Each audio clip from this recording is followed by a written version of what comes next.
Perlas de la epístola de Pablo a los romanos.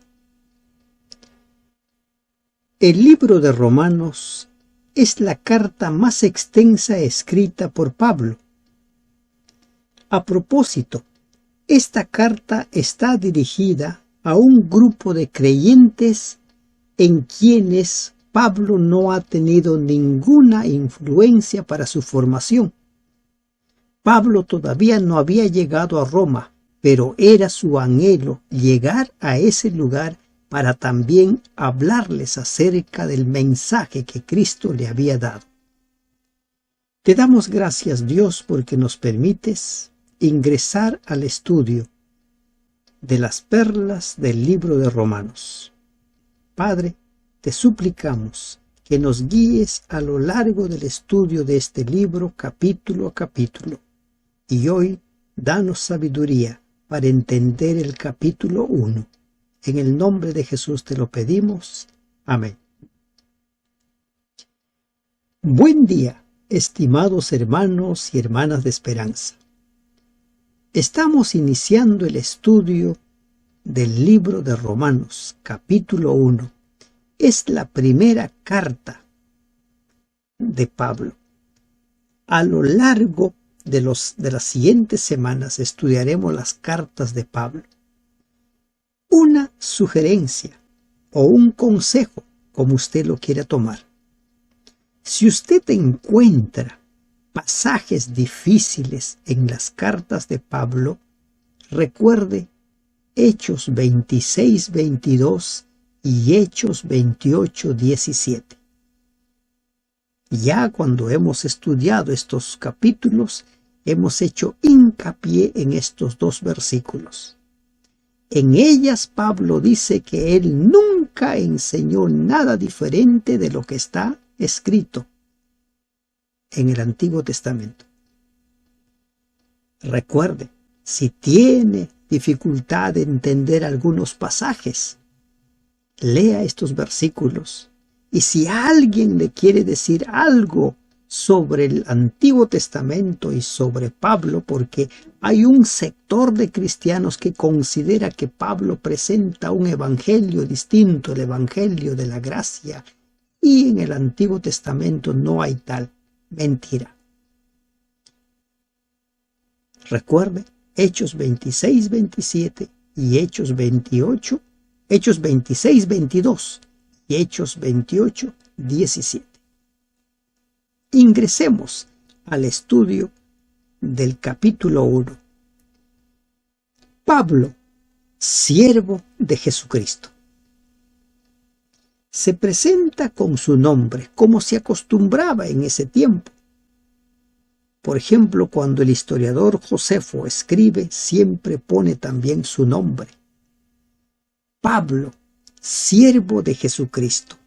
Miren esta palabra, siervo. ¿Qué quiere decir? Un servidor. Lo que Jesús siempre había enseñado. Todo aquel que quiera ser el mayor debe ser el primero en servir. Pablo usa con frecuencia este término para expresar su relación con Cristo como creyente en Él. La palabra contiene la idea de pertenecer a un amo y de servirle como esclavo. Pablo reconocía que los cristianos pertenecen a Cristo por haber sido comprados y con frecuencia aplicaba el sustantivo doulos a los creyentes. Siervo de Jesucristo. ¿Y qué más dice? Miren, llamado a ser apóstol. ¿Quién es un apóstol? Literalmente un enviado, un mensajero, un enviado en una misión especial. Llamado a ser apóstol. ¿Quién llamó a Pablo? El mismo Jesús. Siervo, apóstol, apartado para el evangelio de Dios. Pablo fue separado para presentar el mensaje. Aquella ocasión cuando Jesús se le apareció camino a Damasco, Jesús le dijo que a él le enviaría a los gentiles. Él tenía una misión, tenía un mensaje que dar. Apartado para el Evangelio de Dios. Y ahora, ¿somos nosotros siervos del Señor? ¿Creemos que somos siervos del Señor? ¿Nos conducimos como siervos del Señor? ¿Hemos sido llamados por el Señor para cumplir una misión? Claro que sí. Lo dice Mateo 28:20. Él lo dice así.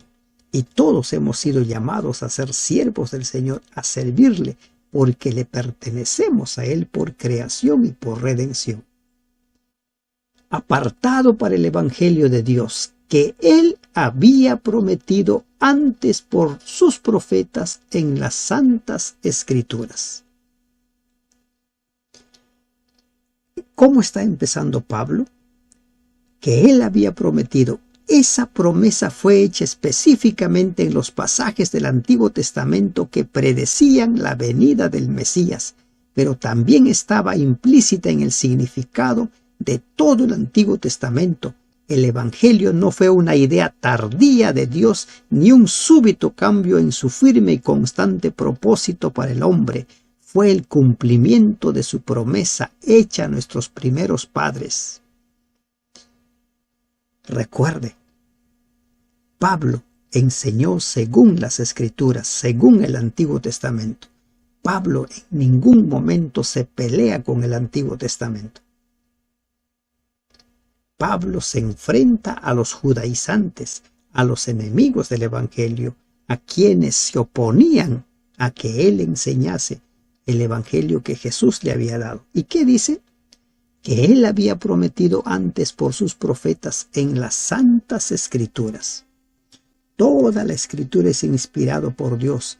Toda la Escritura presenta el plan de salvación. En toda la Escritura está regada el mensaje de la salvación por gracia. Acerca de su Hijo, nuestro Señor Jesucristo, que era del linaje de David según la carne. Estas palabras podían relacionarse con el Evangelio de Dios, de la última parte del versículo que hemos leído, pero también podría referirse a las Santas Escrituras con que termina el versículo 2. Ambas posibilidades concuerdan con el contexto de la epístola. ¿Por qué? Porque Jesús es el personaje central de toda la Biblia. A lo largo de toda la Biblia está Jesús. Jesús mismo, cuando enseñó a los 2 discípulos que iban a Emaús, les enseñó con las Escrituras lo que de él decían. A los fariseos les dijo: ustedes estudian las Escrituras porque ellas son las que dan testimonio de mí. Según la carne. Si bien es cierto que José no fue su padre, ¿verdad? Pero él se había hecho responsable. Dios lo había elegido y lo consideraban como el hijo del carpintero, que fue declarado hijo de Dios con poder según el Espíritu de santidad. Declarado. ¿Qué fue declarado? Hijo de Dios con poder según el Espíritu de santidad. Algunos entienden la frase Espíritu de santidad como el Espíritu Santo y citan Romanos 8:11 en apoyo de esa interpretación. Sin embargo, el Espíritu Santo no es llamado Espíritu de Santidad en ningún otro pasaje bíblico. Otros consideran que esta frase complementa la expresión según la carne, haciendo notar que según la carne Jesús descendía de David, pero que de acuerdo con el Espíritu de Santidad también era el Hijo de Dios. El hecho concreto es que Él se encarnó. Juan 1:1, en el principio era el Verbo, y el Verbo se hizo carne. El propósito de este mensaje, que es presentar a Jesús como el Cristo, como el cumplimiento de la promesa. según el Espíritu de Santidad, por la resurrección de entre los muertos. Con su resurrección, Jesús selló la victoria sobre el pecado, la victoria sobre Satanás. Pablo está presentando la resurrección de Jesús como una prueba de que era Hijo de Dios. Jesús siempre había afirmado que era el Hijo de Dios y había predicho que resucitaría el tercer día. Ahora Pablo está afirmando que Jesús había demostrado concluyentemente que era el Hijo de Dios mediante el milagroso cumplimiento de su predicha resurrección. ¿Y por quién? ¿Y por quién? Por Jesús. ¿Y por quién recibimos la gracia y el apostolado? Por medio de Jesús recibimos, dice Pablo, la gracia y el apostolado. Muchos entienden que estas dos palabras equivalen a la gracia o al favor del apostolado. Pablo habla frecuentemente de la gracia de Dios me es dada. Y es que nosotros somos lo que somos por la gracia de Dios. ¿Y por quién recibimos la gracia y el apostolado? Para la obediencia a la fe y en todas las naciones por amor de su nombre. ¿Qué dice? La obediencia a la fe. En el texto griego dice obediencia de fe. No se habla aquí de fe como conjunto de doctrinas que deben ser recibidas y creídas. Fe más bien significa ese hábito y actitud de la mente mediante las cuales el cristiano muestra su lealtad y dedicación a Cristo y su dependencia de Él. Una fe tal produce obediencia. Y desde aquí, preste atención y si es posible, tome nota de este pasaje. Hay quienes sostienen que la salvación por gracia implica simplemente creer en Dios y que la obediencia es un intento de la salvación por obras. Pablo está escribiendo que dice, para la obediencia a la fe en todas las naciones por amor de su nombre, entre las cuales estáis también vosotros, llamados a ser de Jesucristo. La invitación a la salvación es para todos, para ti, para mí, para todos los seres humanos. Cada uno decide. Y Pablo escribe esta carta a la comunidad de los romanos. Quiere llegar allí, pero aún no ha pisado esas tierras. Se dice mucho, como hemos visto en su momento, que hay varias ideas sobre cómo llegó el Evangelio a Roma. Pero no hay nada escrito al respecto. A todos los que estáis en Roma, amados de Dios, llamados a ser santos. Llamados a ser santos. ¿Qué quiere decir llamados a ser santos? Llamados a ser separados para Dios, vivir para Dios, servir a Dios. Llamados a ser santos, gracia y paz a vosotros, de Dios nuestro Padre y del Señor Jesucristo. Esta fórmula de gracia y paz a vosotros es una fórmula que Pablo repite a lo largo de todas sus cartas. Siempre escribe gracia y paz, buena voluntad, favor o gracia, no la palabra común para saludarse usada en las cartas escritas en griego. El saludo común era eirin, una expresión de deseo de salud y prosperidad. Pero aquí, buena voluntad, favor o gracia. Gracia y paz. Dos deseos del apóstol para con cada uno de sus oyentes. Primeramente doy gracias a mi Dios mediante Jesucristo, con respecto a todos vosotros. Primeramente, Él da gracias. Pablo comienza algunas de sus cartas agradeciendo a Dios en nombre de sus lectores, de que vuestra fe se divulga por todo el mundo. Había buen testimonio de estos cristianos de Roma. Esto podría ser equivalente de la expresión en todas partes. Recuerden que la expresión todo el mundo siempre se refiere a los alrededores, a los lugares hasta donde tiene alcance la influencia de, en este caso, de los discípulos. Entonces dice, de que vuestra fe se divulga por todo el mundo. Eran cristianos activos, eran personas que estaban testificando. Y esa perla hay que tenerlo muy claro, hay que interiorizarlo. Hoy en día no ha cambiado la comisión. También tenemos que ser influyentes, tenemos que enseñar constantemente para que nuestra fe también se divulgue por todo nuestro mundo, todo nuestro entorno, que podamos llegar, todos puedan conocer en quién creemos. Porque testigo me es Dios, a quien sirvo en espíritu en el evangelio de su Hijo. Testigo. Dios puede dar fe de lo que les digo, que yo también trabajo, porque yo sirvo a mi Señor. El servicio. No perdamos de vista el servicio. Estemos donde estemos, hemos de servir al Señor, a su causa. Sirvo en mi espíritu en el evangelio de su Hijo, de que sin cesar hago mención de vosotros siempre en mis oraciones.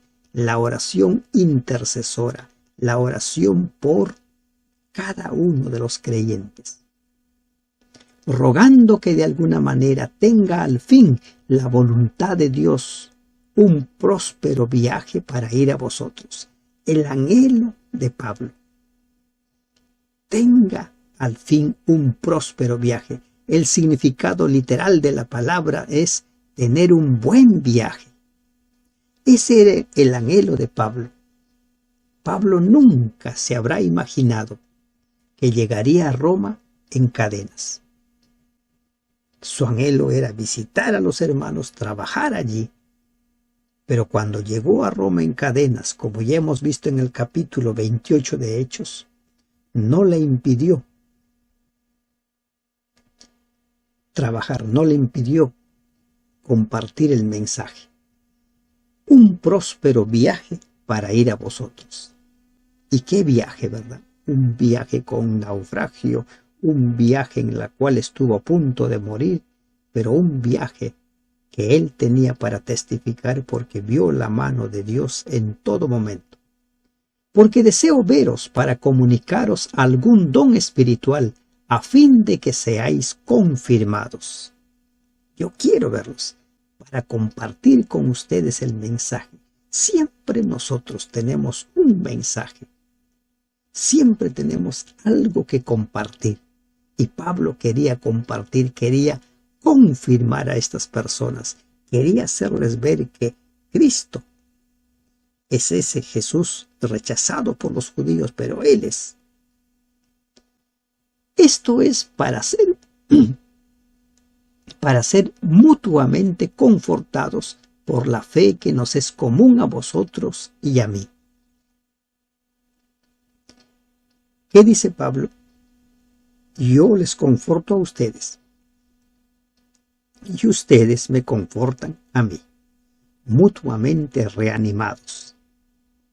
El experimentado apóstol se une con los creyentes de Roma como quien tiene tanta necesidad de ser animado por la fe de ellos como ellos por la de él. Pero no quiero, hermanos, que ignoréis que muchas veces me he propuesto ir a vosotros, pero hasta ahora he sido estorbado, para tener también entre vosotros algún fruto, como entre los demás gentiles. Pablo deja en claro que había tenido la intención de viajar muchas veces, pero no había podido. El hombre puede tener muchos planes, pero Dios es el que determina al final cuándo se dan y cómo se dan. Y ya sabemos cómo llegó Pablo a Roma. Y Pablo deja en claro que los cristianos de Roma no eran resultado de su obra misionera. Él aún no había pisado esas tierras. A griegos y a no griegos, a sabios y a no sabios, soy deudor. Soy deudor. ¿Qué quiere decir? Que él se sentía con la obligación de predicar a ellos, de presentarles el mensaje. Así que, en cuanto a mí, pronto estoy a anunciaros el Evangelio también a vosotros, que estáis en Roma, dispuesto a predicarles, dispuesto a visitarles. Pero por ahora no podía. Dios tenía otros planes. Recuerdan que en una ocasión Dios le dijo a Pablo, no vayas a ese lugar. Tenía que ir a otra región, a la parte de Europa. Este es un versículo que a muchos le ha servido como un versículo poderoso, un versículo motivador, un versículo desafiante.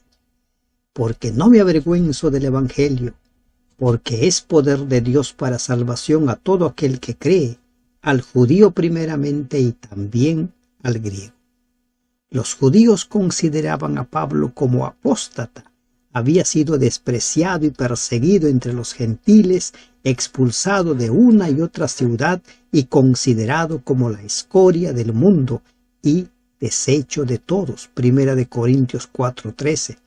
Comprendía claramente que la predicación de la cruz era para la mayoría locura, para los griegos y tropiezo para los judíos.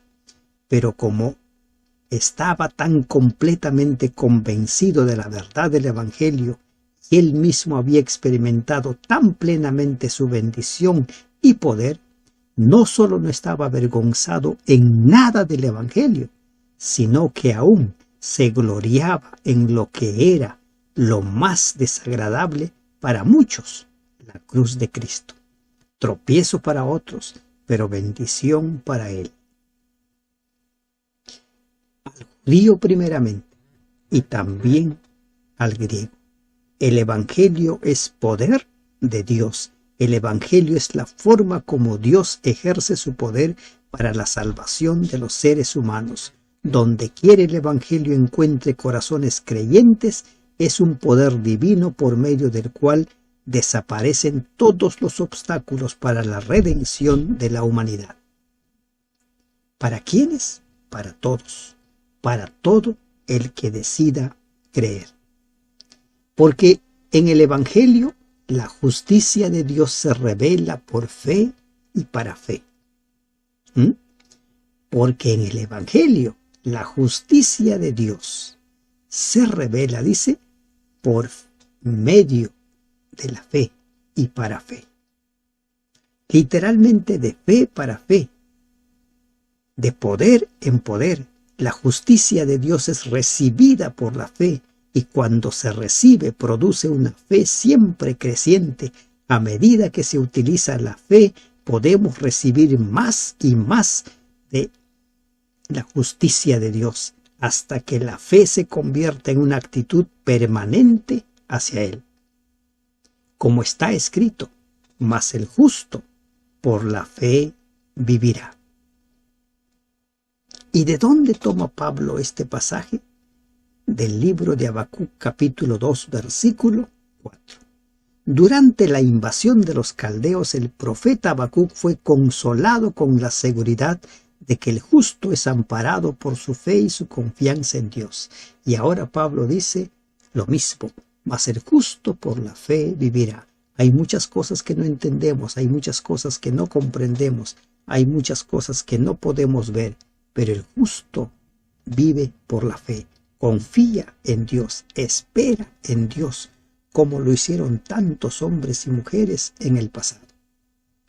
Porque la ira de Dios se revela desde el cielo contra toda impiedad e injusticia de los hombres que detienen con injusticia la verdad. ¿De qué está hablando ahora Pablo?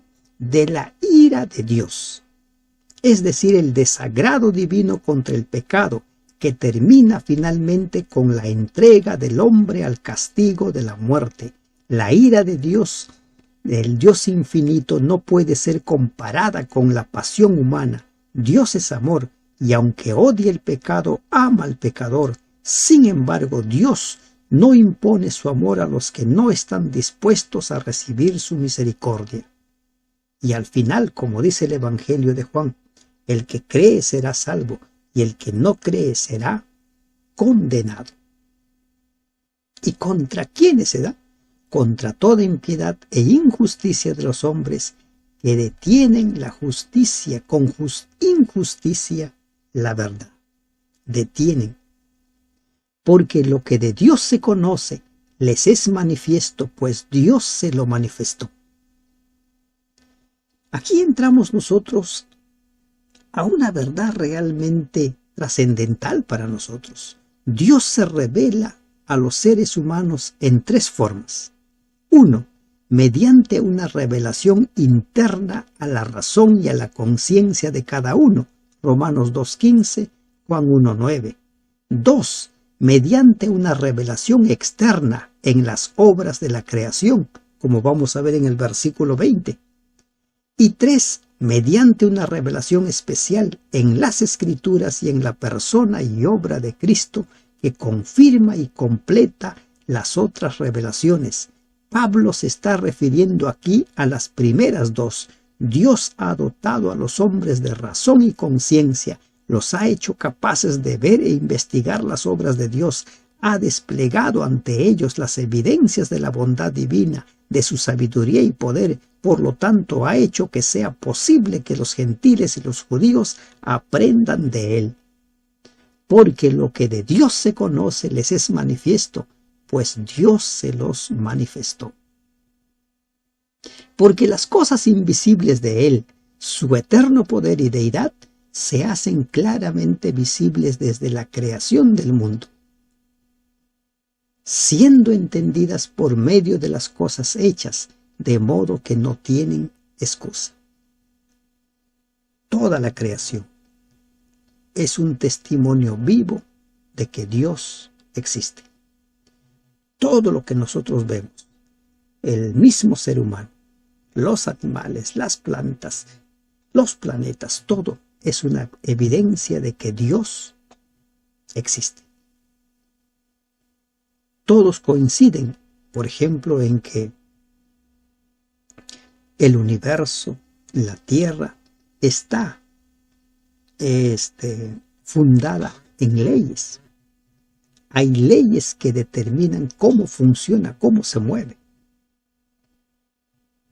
Y la casualidad, el azar, los millones de años no establecen leyes. No establecen leyes. Las cosas invisibles de Dios se dan a conocer por medio de su creación. Pues habiendo conocido a Dios, no le glorificaron como a Dios, ni le dieron gracias, sino que se envanecieron en sus razonamientos y su necio corazón fue entenebrecido. Aunque conocían a Dios, dice otra versión, es decir, mediante la revelación de la conciencia y la naturaleza. Además, los hombres temerosos de Dios como Noé y sus hijos conocían a Dios y transmitieron ese conocimiento a sus descendientes, pero debido a un descuido pecaminoso, la mente de la mayoría de sus descendientes pronto se entenebreció y el conocimiento de Dios en gran medida se perdió entre los gentiles. Y, como consecuencia, se fueron, sino que se envanecieron en sus razonamientos. Hay un pasaje que de tanto en tanto les menciono, Isaías 55:8. Los pensamientos de Dios no son nuestros pensamientos. Nuestros razonamientos no son los razonamientos de Dios. Hay mucha gente que se declara ateo, que se declara enemigo de Dios, porque supuestamente no hay forma de corroborar su existencia o no hay forma de corroborar su amor. Empiezan a razonar. Pablo está usando este término razonamientos para referirse a las vanas ideas y especulaciones a que habían llegado los gentiles acerca de Dios en oposición a la verdad que una vez habían conocido y que todavía les era presentado en las obras creadas por Dios. Y su necio corazón fue entenebrecido. ¿Qué es un necio? Sin entendimiento, sin inteligencia. ¿Y a qué se refiere con corazón? Se refiere a las facultades mentales, a las facultades humanas del pensamiento. Romanos 10:6. Profesando ser sabios, se hicieron necios. ¿Y qué mayor necedad? Un ser humano esculpe, talla o sea lo que haga. Se forma un Dios y luego declara que es su Dios, se postra ante él, le rinde homenaje, le adora. Eso no es una necedad. Tú lo has hecho, tú lo has tallado, tú lo has pintado, tú lo has esculpido. Profesando ser sabios se hicieron necios y cambiaron la gloria de Dios, del Dios incorruptible, en semejanza de imagen de hombre corruptible, de aves, de cuadrúpedos y de reptiles. Hay 1001 formas de cómo los idólatras supuestamente representan a su Dios. Cambiaron la gloria de Dios, el Dios incorruptible, en semejanza de, ¿qué dice? De imagen de hombre corruptible, de aves y de cuadrúpedos y de reptiles. Por lo cual también Dios los entregó a la inmundicia en las concupiscencias de sus corazones, de modo que deshonraron entre sí sus propios cuerpos. Ese es el derecho que el ser humano tiene a elegir. Él elige, pero cuando la persona quiere alejarse de Dios, Dios les concede, no les obliga más. Los entrega, dice. Cuando los paganos voluntariamente se apartaron de Dios y lo eliminaron de su mente y corazón, el Señor los dejó que caminaran en sus propias sendas de autodestrucción. Lo mismo sucede en el presente. Tú decides alejarte de Dios, pues Dios te va a dejar. Tú decides convertirte en un idólatra, en un ateo, en un gnóstico, en lo que tú quieras. Él va a respetar tu libre albedrío. En las concupiscencias de sus corazones, de modo que deshonraron entre sí sus propios cuerpos. Las concupiscencias se refiere a la condición moral en la que ya estaban cuando Dios los dejó entregado a las consecuencias de sus inclinaciones y deseos depravados, ya que cambiaron la verdad de Dios por la mentira, honrando y dando culto a las criaturas antes que al Creador, el cual es bendito por los siglos de los siglos. Amén. ¿Qué hicieron? Cambiaron al Dios invisible, al Dios creador, por sus ídolos. Cientos de miles o millones de personas regularmente celebran lo que se conoce como las fiestas patronales para adorar a sus ídolos, dioses que se han formado. Han cambiado la gloria de Dios por imágenes de algún ser, de alguna persona, de algún animal. Por eso Dios los entregó a pasiones vergonzosas, pues aún sus mujeres cambiaron el uso natural por el que es contra naturaleza. Por eso Dios, una vez más dice, los entregó. Así como hemos visto en el versículo 24, Dios respeta el libre albedrío de las personas. ¿Quieres pecar? Pues bien, te dejo pecar. La historia confirma la práctica de muchos vicios antinaturales en la sociedad pagana, pero en contraste con la libertad de los escritores paganos de sus días, Pablo describe con mucha reserva la inmoralidad que prevalecía entonces. Considera que hasta era vergonzoso hablar de tales cosas, como dice en Efesios 5:12. Cambiaron el uso natural por el que es contra naturaleza. El sodomismo, todas las perversiones, ya lo encontramos nosotros desde el tiempo de Sodoma y Gomorra.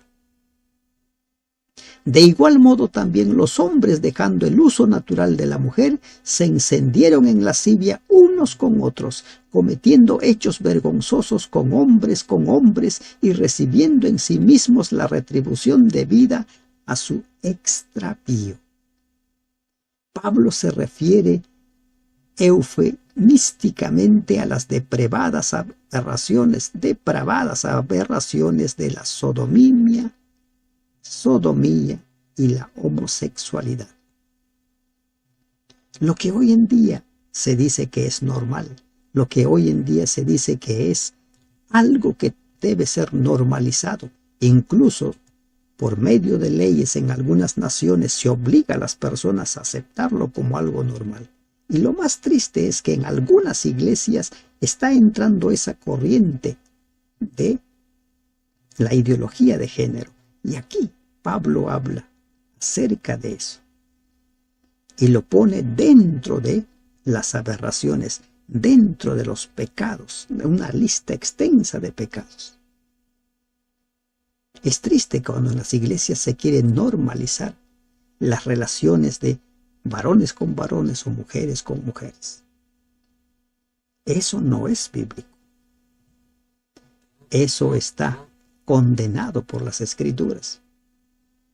Y como ellos no aprobaron tener en cuenta a Dios, Dios los entregó a una mente reprobada para hacer cosas que no convienen. ¿No quieres servir a Dios?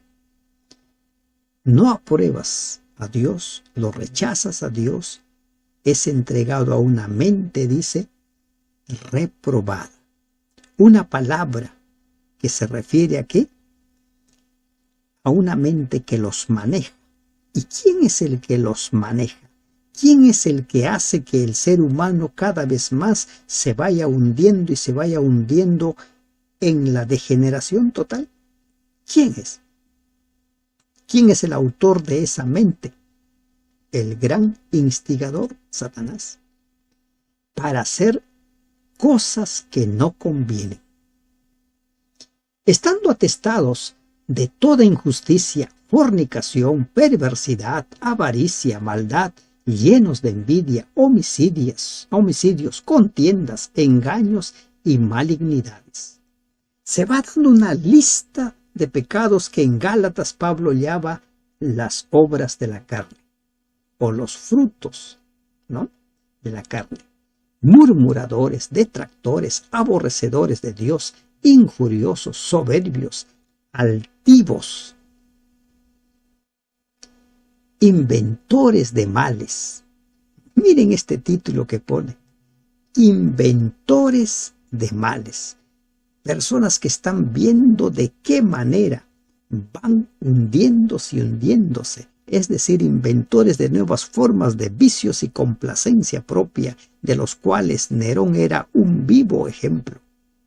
Inventores de males, personas que van creando, por ejemplo, en nuestros tiempos, un sinnúmero de nuevas drogas, por ejemplo, nuevos vicios, nuevas fuentes para que el ser humano se extravíe. Desobedientes a los padres, necios, desleales, sin afecto natural, implacables, sin misericordia. La lista es bien extensa. Quienes, habiendo entendido el juicio de Dios, que los que practican tales cosas son dignos de muerte, no solo las hacen, sino que también se complacen con los que las practican. Habiendo entendido. Este texto implica que había un conocimiento pleno. Entendieron, pero no solo se rebelaron, además se complacen con los que practican, festejan, los animan y ellos mismos se van involucrando cada vez más y más, sino que se complacen con los que las practican. Y todas estas personas, dice, son dignos de muerte. ¿Qué es lo que hemos encontrado en este primer capítulo de Romanos? Primero, el saludo del apóstol. Luego, el deseo del apóstol de visitar a la comunidad cristiana de Roma. Nos habla acerca del poder del evangelio. Nos habla de que el ser humano, el Hijo de Dios, el justo, vivirá por la fe. Y cierra con la culpabilidad del ser humano. ¿Cómo es que, teniendo tantas evidencias del amor de Dios, de la existencia de Dios, lo ha rechazado y se ha ido degradando cada vez más y más? Los tales son dignos de muerte. Solo hay dos caminos: aceptar a Dios y tomar el camino de la vida, o rechazarlo y tomar el camino de la muerte. A nosotros nos toca decidir. Que Dios te bendiga. Amén.